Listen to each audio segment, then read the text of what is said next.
Olá, boa noite. Boa noite para vocês e hoje a gente vai fazer a live e ler o capítulo 36 de Segunda Crônicas, tá? Então vamos orar primeiro? Vamos orar. Peraí. Pai, em nome de Jesus, muito obrigada, Senhor. Obrigado porque o Senhor é bom e tem cuidado de nós. Obrigado pela sua misericórdia, pelas suas palavras e pela sua direção, Pai. Em nome de Jesus, nos ajuda a entender a sua palavra, Senhor. As direções que o Senhor dá para nós. Nos ajuda a permanecer sempre no teu caminho, Pai. Em nome de Jesus, amém.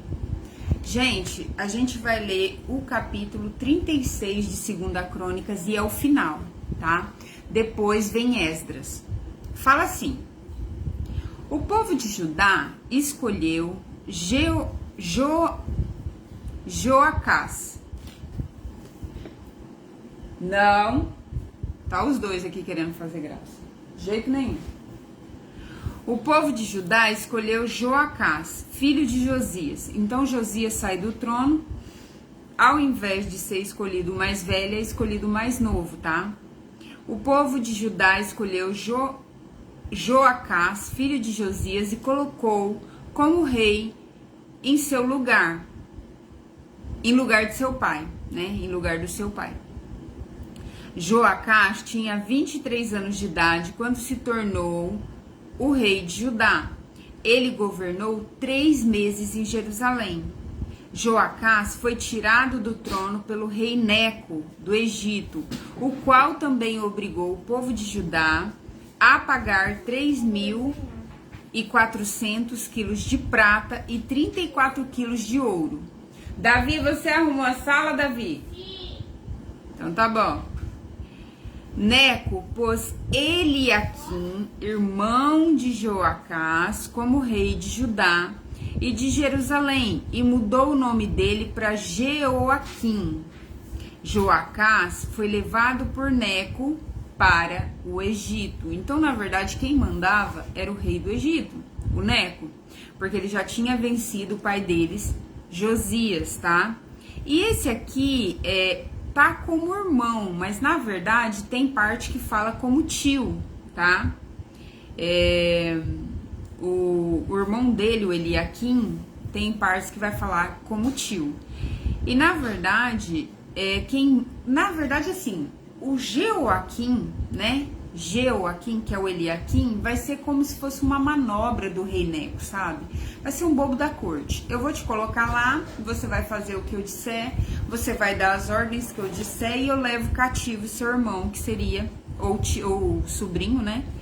Que é o Joacás, tá? Então, ó, Neco pôs Eliaquim, irmão de Joacás, né? Algumas traduções falam tio, como rei de Judá e de Jerusalém, e mudou o nome dele para Jeoaquim, né? Então ele muda o nome dele para ficar ali mais parecido com o que o povo aceite. Joacás foi levado por Neco para o Egito. Oi, boa noite, tá? Deus abençoe você. A gente tá em 2 Crônicas 36. Aí, versículo 5, fala assim: Jeoaquim é esse fantoche do faraó, do rei Neco. Jeoaquim tinha 25 anos de idade quando se tornou rei de Judá e governou durante 11 anos em Jerusalém. Então, Joacás vai ser levado pelo rei do Egito preso e Jeoaquim fica no lugar dele, que na verdade quem trocou o nome foi o rei do Egito, tá? O nome dele é Eliaquim. Ele fez aquilo que não agrada ao Senhor. Na verdade, vem muitos fazendo o que não agrada ao Senhor, até que chega em Josias, e Josias faz o que agrada a Deus. Porém, o povo já tinha feito o que não agradava ao Senhor há muito tempo. E já tinha promessa de o povo ser destituído, ser levado cativo de novo. Então, ó, Jeoaquim tinha 25 anos de idade quando se tornou rei de Judá e governou durante 11 anos em Jerusalém. Ele fez aquilo que não agrada ao Senhor seu Deus. Nabucodonosor, rei da Babilônia, invadiu o país. Aí é onde Deus já tá assim.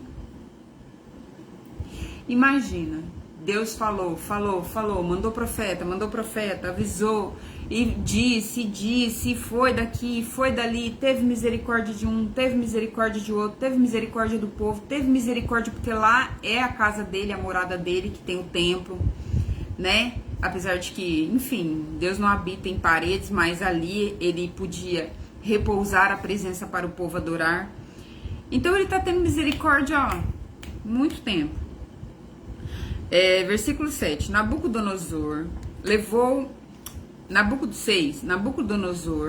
rei da Babilônia, invadiu o país, prendeu Jeoaquim e mandou preso concorrentes para a Babilônia. Nabucodonosor também levou alguns objetos do templo para a Babilônia e colocou no seu palácio. O resto da história de Jeoaquim, as coisas nojentas que ele fez e as acusações que foram feitas contra ele, tudo está escrito nas histórias dos reis de Israel e de Judá, tá? E o seu filho Joaquim ficou no lugar dele como rei. Então, aí vai falar um breve reinado de Joaquim. Joaquim tinha 18 anos de idade quando se tornou rei de Judá.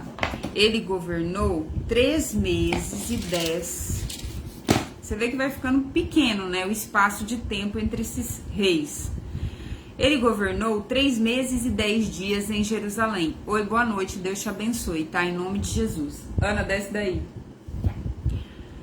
Joaquim fez coisas erradas que não agradam a Deus, o Senhor.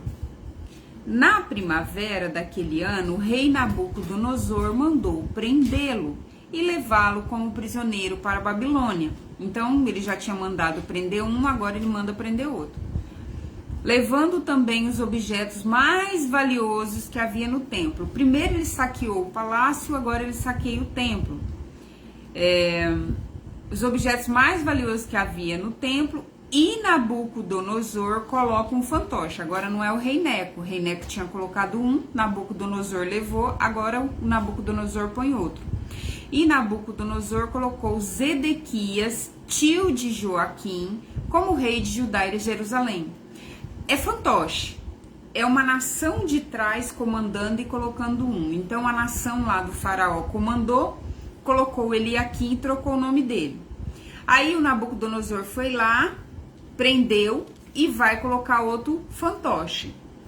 Então, ó, rei Zedequias de Judá. É um breve relato. Zedequias tinha 21 anos de idade quando se tornou rei de Judá. Ele governou 11 anos em Jerusalém. Ele já não governava mais. Na verdade, ele era subordinado de Nabucodonosor. Zedequias fez coisas erradas que não agradam a Deus. Todos eles vão servindo ídolos. O Senhor. E também não se humilhou diante do profeta Jeremias. Deus manda Jeremias falar, ó, acorda, filho, ó, acorda. Que anunciava a mensagem do Senhor. Zedequias, aí ele não quer ser mais escravo do Nabucodonosor. Ele não quer mais se submeter. Aí ele se revolta. Zedequias se revoltou contra o rei Nabucodonosor, que havia obrigado jurar pelo nome de Deus que seria seu aliado. Foi teimoso e não quis se arrepender e voltar para o Senhor, o Deus de Israel. Então imagina, o cara tá adorando o ídolo, mas não adorando Deus. E também não quer ser subordinado de Nabucodonosor. Ele tá achando que dá para levar a vida dele, adorando os ídolos que ele quiser, nem vou me prostrar para um, nem vou me prostrar para o outro. Vai dar ruim. 14. Além disso, as autoridades de Judá, olha como estava a situação daquele povo. Os sacerdotes que tinham que oferecer o culto, e o povo estava pecando cada vez mais, seguindo o exemplo dos povos pagãos e adorando ídolos. Com isso, profanaram o templo que o Senhor, que o Senhor havia escolhido como lugar santo, onde ele devia ser adorado. Então o povo já estava adorando ali no meio, colocando ídolo, fazendo coisa errada no meio do templo. O Senhor, o Deus, vai lá, filha. O Senhor, o Deus dos antepassados, continuou a avisá-lo por meio dos profetas, porque tinha pena do povo e do templo. Era um lugar que tinha sido construído para ele, a sua casa. Ou seja, era a casa de Deus, onde ele podia habitar no meio do povo, ser adorado. Mas ele estava tendo misericórdia, mas o povo não estava nem aí. Mas, versículo 16, eles riram dos mensageiros de Deus, rejeitaram a sua mensagem e zombaram deles. Finalmente Deus ficou irado com todo o povo e não houve mais remédio. Tem muita gente que zomba de quem leva a palavra. Acha que é só bobagem, acha que tá falando, isso aí, imagina que eu vou pro inferno, que isso, imagina, entendeu? Só que o que acontece? Deus tem um limite, e o limite é, eu te entrego a você mesmo, tá? Deus não é mal, né? Eu vejo muita gente falando assim, cuidado que Deus vai te matar. Cara, a gente vai morrer, tá? Então assim, o nosso fim já é certo, a gente só não sabe quando. Mas Deus não vai matar as pessoas assim, Ele vai entregar as pessoas a elas mesmas, entende? Deus, quando Deus se retira e ele cansa de falar, né? Cansa, vírgula, que Deus não cansa, mas Ele fala, e Ele vê que no seu coração você não se arrependeu, Ele vai te entregar a sua sorte, cara. Ele vai te deixar com você mesmo. Vai lá, filhão. Você tá achando que tá certo, ó? Vai e faz por você. Entendeu? Agora, Deus, cuidado que Deus vai te matar. Cara, não tá na Bíblia, não. Deus pode ter usado esse meio com algum profeta, com alguma pessoa na Bíblia? Pode, mas não tá na Bíblia que Ele vai mandar matar as pessoas porque elas não obedeceram a Ele. Pelo contrário. Filha, sossega, vai lá. Tá escrito que ele deu livre-arbítrio e que o próprio... Não, filha. Vai lá. Não seja desobediente, senão eu vou pegar uma vara assim. O que acontece? Deus, ele não vai ficar correndo atrás de ninguém. Não corre, Deus não corre atrás de ninguém. Deus é o Todo-Poderoso, ele não precisa da gente, a gente precisa dele. Mas de tanto falar, uma hora ele para e deixa a gente aos nossos próprios caminhos, né? Faça o que você quiser, filho. Eu andei pelo meu caminho por 20 anos e eu posso te dizer, você não leva nada de bom. Nada de bom. Você sai de um inferno, entra em outro. Você sai de um inferno, entra em outro. É por aí. E não sabe que é inferno, né? Esse é o problema. A gente às vezes não sabe que é inferno. Até descobrir Deus. Que aí você... então era isso. Não sabia. 16. Mas eles riram destes mensageiros de Deus e rejeitaram as suas mensagens. E zombaram deles. Finalmente Deus ficou irado com todo o seu povo e não houve mais remédio. Oi, boa noite. Deus te abençoe, tá? Então chegou o limite de Deus aqui. Aí o que Deus fez? Retirou a mão dele. Quando ele retira a mão dele, obviamente que o pecado do povo vai acabar fazendo com que o povo se lasque, tá? Não tem jeito. Então o que o povo estava fazendo? Adorando o ídolo, puxando para nações que não tinham nada a ver com eles, você entendeu? Que nem o Josias que vai entrar numa guerra que não é dele, lá com o rei Neco. Aí o rei Neco subjuga Judá. Daí o Nabucodonosor vê, o cara tá subjugando, peraí, eu sou maior que ele, eu vou subjugar também. Entende como uma coisa vai atraindo a outra? Aí, 17. Então Deus fez com que o rei da Babilônia marchasse com o seu exército contra eles. Ele matou os moços à espada, até mesmo no templo, e não teve dó de ninguém, nem dos moços, nem das moças, nem dos adultos e nem dos velhinhos. Deus entregou todos na mão do rei da Babilônia. Nossa, que cruel. Mas eles matavam criancinhas. Esses mocinhos, essas mocinhas, matavam criancinhas. Quem é cruel? Entende? Se você olhar pela Bíblia, você pode falar assim, nossa, Deus mandou matar. Mas espera aí, o povo sacrificava seus próprios filhos a Deus Baal, a Deus Moloque, que era o povo que eles adoravam aqui nesse tempo. Fazia um monte de orgia com a deusa Zerá. O povo já era mau. Então o que sobreveio sobre eles foi o que eles plantaram, entende? Aí, ó, Deus entregou todos nas mãos do rei da Babilônia. Este pegou todos os objetos do templo, aí ele vai saquear mesmo, literal. Os grandes e pequenos, todos os tesouros do templo, do rei e das autoridades, e levou tudo para a Babilônia. Nessa hora, oi, boa noite, Deus te abençoe, tá? Nessa hora, ele não vai catar um pouquinho, ele vai saquear literalmente o templo, arrancar tudo. Ele vai arrancar tudo e levar embora o Nabucodonosor, tá? Do templo. Os soldados queimaram o templo. Agora é a hora da destruição.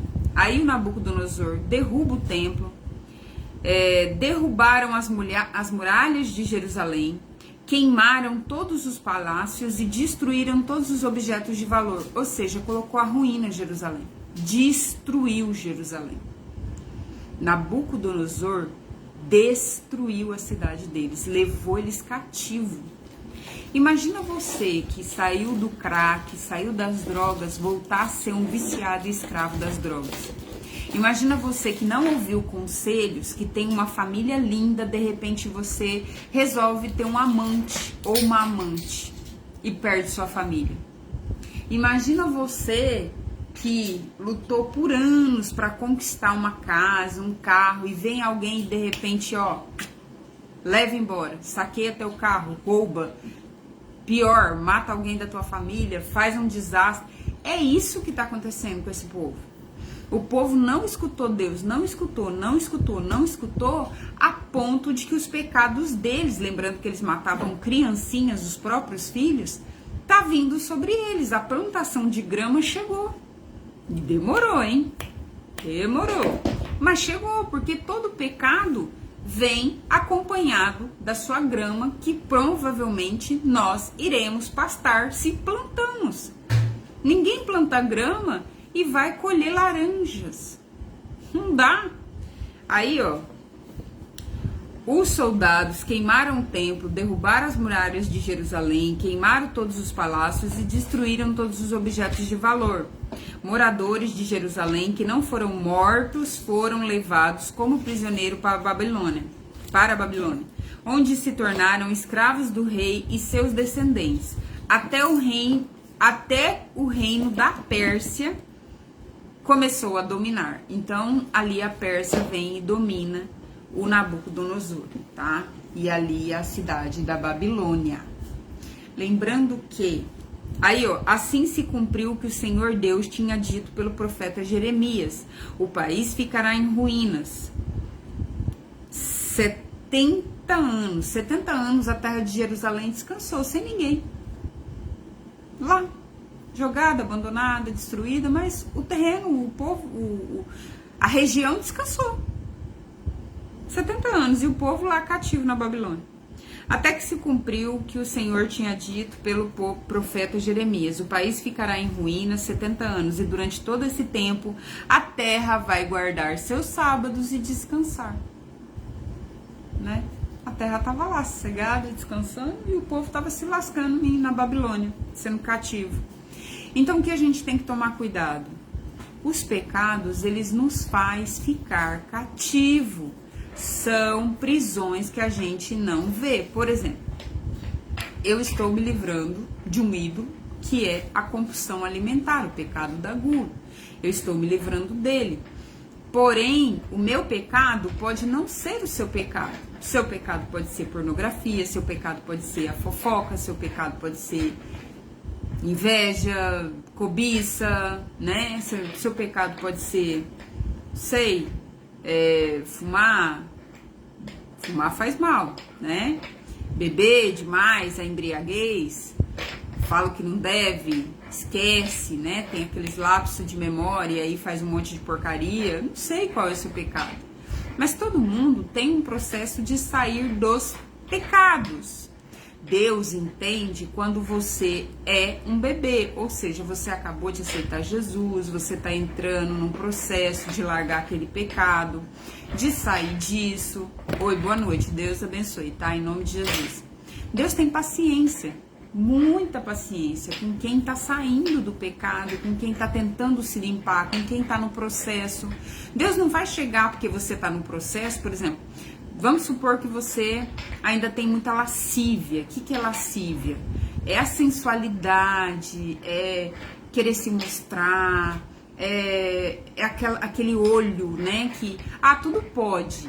Pode ser amiguinho do ex, não tem problema nenhum. Não pode, né? Não tem problema você constituir uma família e ter um melhor amigo ou amiga, né? Meu melhor amigo é minha melhor amiga. Você tem um relacionamento, minha amiga? Não pode, entendeu?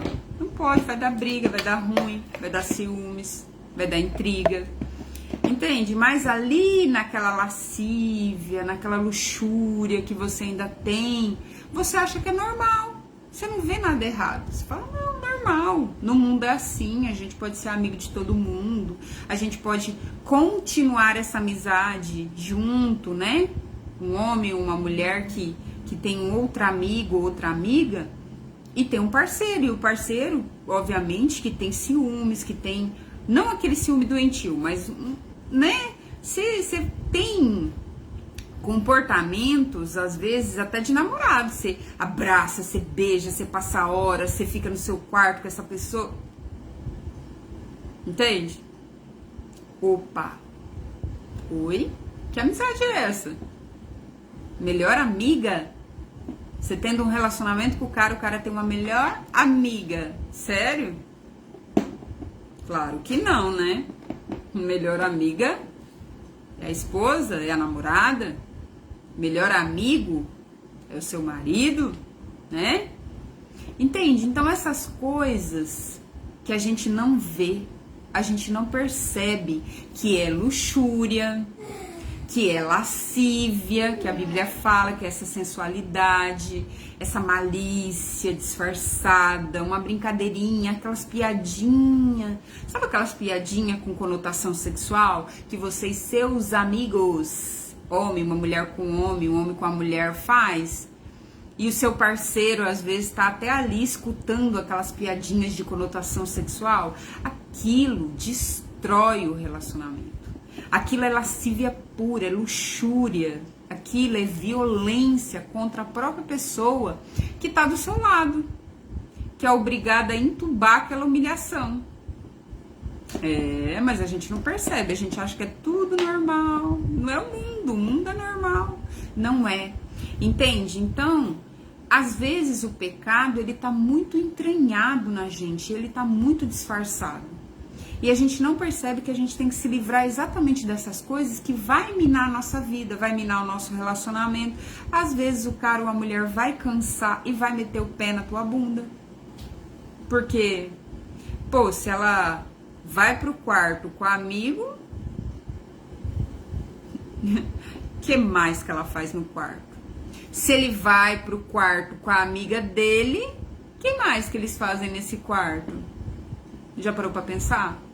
Que é óbvio que uma mulher que tem né, namora com alguém ou é casado, se o cara vai pro quarto com a amiga, meu filho, oi?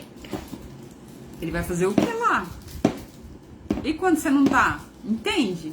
Então, essas coisas, né? Por exemplo, a lascívia também existe nas postagens. Por exemplo, um cara que posta 24 horas, mulher pelada, mulher sensualizando, mulher com biquíni, mulher assim, mulher assado. Você acha que ele tá afim de um relacionamento? Você acha mesmo que ele tá afim de um relacionamento com uma pessoa só? Uma? Sério? Não tá, amiga. Ele é solteiro. Ele pode ser solteiro, mas se ele tá o tempo todo olhando pra bunda, você vai estar com ele, ele vai estar o tempo todo olhando pras bundas em volta. A mesma coisa uma mulher, o tempo todo postando cara pelado, cara sensualizando, cara não sei o quê. Cara, sério que você precisa mostrar pra todo mundo que você tá afim dessas coisas? Entende? Então, façam o que vocês quiserem, mas a sensualidade, essa lascívia, essa coisa, ela tá tão dentro, entranhada, que a gente mostra até no Facebook, até aqui sai. Você vai ver a postagem, você vê Ah, essa pessoa tá querendo isso aqui, ó. Sexo. Entende? E a gente lê postagem, a gente lê conversa, a gente lê comportamento. Não é só, a Rafaela fica lendo. Eu não, gente, eu tenho muita coisa pra fazer. Mas as pessoas leem a gente é um livro aberto. A gente é um livro aberto, por mais que você não fale, as suas atitudes dão uma leitura para as pessoas, a sua postagem dá uma leitura para as pessoas. E quando um homem e uma mulher entra aqui e vê uma mulher postando um cara sensualizando, mostrando peitoral e não sei o quê, do que ela tá afim? Um cara que só posta bunda, só posta isso, só posta aquilo, mulher, pelada. O que o cara tá dizendo? Só isso, entende? Então a gente faz leituras. O ser humano é natural, ele precisa ler. Lembra? Lá atrás a gente precisava olhar para uma situação e falar assim, nossa, isso é perigo. Ó, eu vi um animal grandão, selvagem. Cara, eu vou correr. Você faz uma leitura da situação, você corre, entendeu? A não ser que você seja o Tarzan em cara. Entende? Nós fazemos leituras o tempo todo. Nós lemos as pessoas, as postagens, os comportamentos, a maneira como elas estão, como elas se apresentam. A gente lê o tempo todo. É natural, isso foi nos dado. Entende? Não é uma coisa que tipo assim, existem, né? Quem fica o tempo todo julgando. Ah, eu vou olhar porque eu vou julgar fulano, eu vou julgar ciclano. Não, mas é natural. A gente precisa avaliar as situações e as pessoas e tudo em volta. Então, a gente expressa tudo que tá dentro da gente, sai assim, ó. Às vezes você fica caladinho, né? Tem pessoas que eu vejo que é caladinha. Aí um comportamento, sai o que tá dentro. Uma postagem, sai o que tá dentro. Porque a boca fala do que o coração está cheio e as nossas atitudes também fazem do que o nosso coração está cheio. E se o nosso coração estiver cheio de malícia, se o nosso coração estiver cheio de perversão, se o nosso coração estiver cheio de luxúria, tudo isso vai saindo para fora, nesses comportamentos que a gente julga que é normal. Então, Rafa, eu posso ter um amigo tendo um relacionamento? Pode, desde que esse amigo não se aproxime demais do seu relacionamento. Ou uma amiga não se aproxime demais do seu relacionamento. É por isso que geralmente, mulher casada anda com casal, né? Pessoas casadas andam com casais. Gente solteira anda com gente solteira. Ah, eu posso andar com uma mulher casada? Claro que pode. Se você souber se comportar, claro. Mas você tem que saber que você não vai estar toda hora na casa dela. Ela vai ter os compromissos dela, a vida dela, você entendeu? E você que é solteiro vai ter os seus. Se você for uma boa amiga, né? Ou um bom amigo, claro. Agora, se não, você vai tá ali 24 horas e tá tudo certo mesmo, e é isso aí, e eles estão querendo viver a vida deles, ficar no canto deles, e você tá ali, ó, tá tudo certo. Será que tá? Será que tá? Entende? Então a gente precisa se livrar desses pecados que não parecem pecados. Não parece pecado quando eu tenho um amigo tendo um relacionamento, um amigo íntimo, próximo demais, ou uma amiga próxima demais. Não parece pecado quando eu simplesmente coloco um post aqui com um cara malhado e sarado. Por quê? Porque o desejo, olha o desejo saindo pra fora. Saiu tanto pra fora a ponto de que eu tive que mostrar pras pessoas. Não parece pecado, mas ele já tá gritando o meu desejo. Entende? Então, isso que a gente tem que cuidar. Porque Deus dá aviso, Deus dá aviso, Deus dá aviso, dá aviso. E Ele tem paciência com quem tá aprendendo agora. Ah, Rafa, eu nunca vi isso na minha vida, tô aprendendo agora. Deus tem paciência, fique em paz, Deus tem paciência, desde que você queira mudar, né, as situações também. Mas com quem já aprendeu a andar, Deus tem um pouquinho mais de tapinha nas costas. Vamos, meu filho, vamos embora. Vai, meu filho, acorda, isso aí você já sabe, meu filho. Por que você tá caindo nesse buraco de novo? Isso aí você já sabe, vamos embora. Que era o que acontecia aqui com esse povo. Esse povo já sabia adorar, já sabia o culto, já tinha o livro de Moisés. Aliás, o livro vai ser queimado pelo o Jeoaquim. Jeoaquim, que é o cara que o rei Neco, né, o faraó Neco coloca lá, ele vai queimar o livro, ele vai destruir o livro, rasgar o livro. Entendeu? Então, tem que tomar cuidado e acordar para os nossos pecados que a gente não vê. Como que eu sei que eu tenho um pecado que eu não sei, que chama-se pecados ocultos? Ora a Deus e pede para ele, fala: Deus, me mostra aquilo que eu não tô vendo. Sabe, eu, por exemplo, eu tenho um problema com a grosseria, a violência. Isso é uma violência, né? A grosseria é uma violência. Ah, é a maneira dela. Mentira, não é não. Isso aí é porque talvez ela sofreu alguma violência ou ela aprendeu a se comportar assim, ela ou ele. Aprendeu a se comportar dessa maneira, se defender. Na cabeça dela é uma defesa. Ser grosso é uma defesa. Mas na verdade não é. Grosseria é violência. Entende? Todas as pessoas grossas, elas estão manifestando violência para fora. Ou porque receberam, que foi o meu caso, eu recebi muito e eu aprendi que eu estava me defendendo. Não é defesa. Oi, boa noite, Deus te abençoe, tá? A violência, ela não é uma defesa. E a gente que é grosso, né, que eu tô me livrando da grosseria, a gente pensa que não, é o meu espaço, eu tô defendendo o meu espaço, eu tô sendo...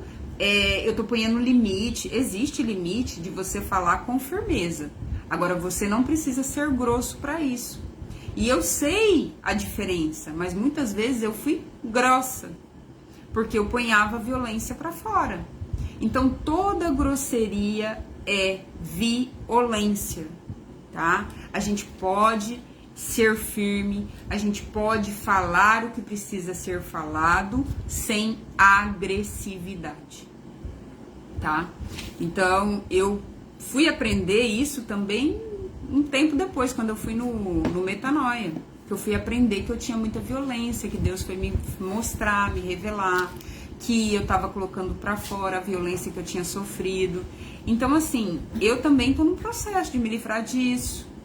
Eu tô num processo de me livrar da gula, né, desse pecado. Não é à toa, eu não caí num pote de torta e engordei 18 quilos. Eu engordei 18 quilos. Não, gente, eu como. Quer dizer, eu preciso parar. Eu estou parando, em nome de Jesus. Como se não houvesse amanhã, entende? Mas eu não tenho problema com os meus pecados, porque os meus pecados, eles estão diante de Deus e aqui, como um capítulo dessa história que eu vivo, entende? Aqui pra vocês, como um testemunho de tudo que eu venho superando. Agora, você não precisa contar seus pecados pra ninguém, mas conte-os a Deus. Tenha uma oração de falar pra Deus, falar: Deus, me revela o pecado que eu não tô vendo. Me revela o que é oculto, aquilo que eu não tô enxergando. E tem pecado até que você tá enxergando, mas você tá passando por cima, né? Porque eu passei muito tempo por cima da gula, até que Deus foi falando, filha, vamos tratar? Vamos tratar agora, porque se a gente não tratar agora, vai dar ruim pra você. Então, eu tive que parar e tratar, porque, ó, eu saí dos 106 quilos, cheguei nos 75 de novo, que é o meu peso ideal. Eu voltei metade. Deus me acordou antes, falou: opa, para aí, que senão você vai voltar para aquele lugar que você já saiu. Aquele lugar é ruim? Pra mim era, porque não é meu peso ideal, porque só é alimentado por gula mesmo, não é alimentado por uma vida saudável, uma vida boa, entende? Então pra mim é ruim. Deus não quer isso pra mim, Deus quer o saudável, cheio de vida pra falar do amor dele, pra cuidar dos meus filhos, pra fazer as coisas, entendeu? Então daí é que a gente precisa parar, ouvir o que Deus está falando. E aí acaba aqui, ó, 22. No primeiro ano do reinado de Ciro, vai acabar a bateria. No primeiro reinado de Ciro, rei da Pérsia, né? Ele tomou a Babilônia, né? No primeiro ano do reinado de Ciro, rei da Pérsia, cumpriu-se o que o Senhor Deus tinha dito pelo profeta Jeremias. O Senhor tocou no coração de Ciro e este ordenou que fosse comunicado todo o seu reino por escrito e também por meio da leitura pública este decreto.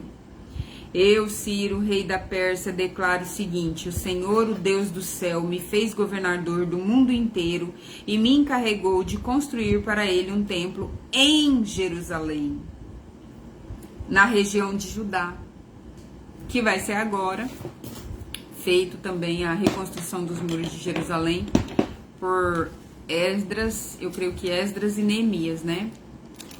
A gente vai ler as próximas histórias deles, tá?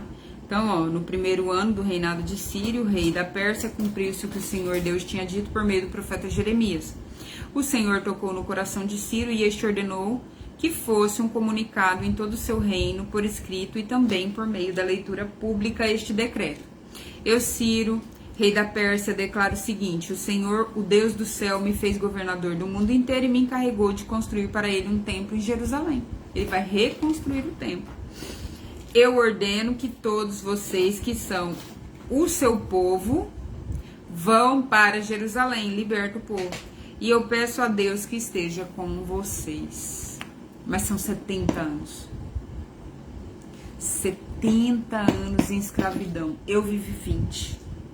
Quando eu saí da igreja com 18 anos, eu fiquei 20 anos no mundo.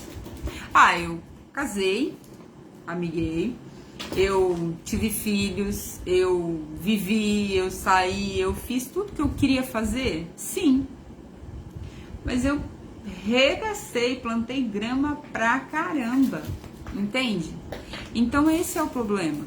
A gente pensa que estando lá no mundo, sistema mundo, a gente está vivendo nossa vida de boa. Mas é como eu sempre disse aqui, a gente está fazendo ligações espirituais que a gente não sabe, a gente está cometendo pecados que nos levam à ruína, levam os nossos relacionamentos à ruína, entende? Então a gente está ali fazendo o que é normal e plantando um monte de grama pra gente pastar, tá? Deus abençoe vocês, boa noite, até amanhã. Fiquem com Deus, amanhã a gente entra em Esdras, tá? E que você possa orar a Deus e pedir para que Ele revele seus pecados ocultos, sabe?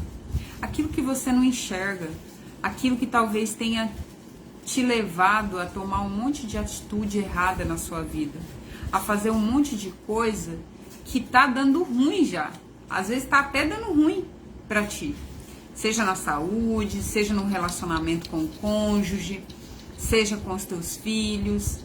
Eu, por exemplo, não sou um exemplo. Eu não sou um exemplo, mas eu não me preocupo com isso. Eu nunca quis ser um exemplo de absolutamente nada, entende? Só que eu tô em processo de mudança, de melhoria. E se você me conhecesse há 4 anos atrás, para a pessoa que eu sou hoje, tu ia ver que, olha, menino, mas melhorou, hein? Menino, se tu acha ruim eu hoje, olha, há 4 anos atrás, tu não me suportaria. Provavelmente não, tá? Mas a gente vai aprendendo, a gente vai aprendendo, a gente vai melhorando, e é um eterno processo até que ele venha, ou até que a gente vá, não é não? Até que a gente morra, literal. A gente só vai descobrir o que é bom no caminho. É por isso que Jesus é o caminho, tá? Deus abençoe vocês, obrigado por assistir. Continue na sua evolução aí, eu continuo na minha aqui. Em nome de Jesus, a gente vai falar do amor de Deus e viver esse amor de Deus todos os dias com Ele, não é não? Deus te abençoe. Tchau.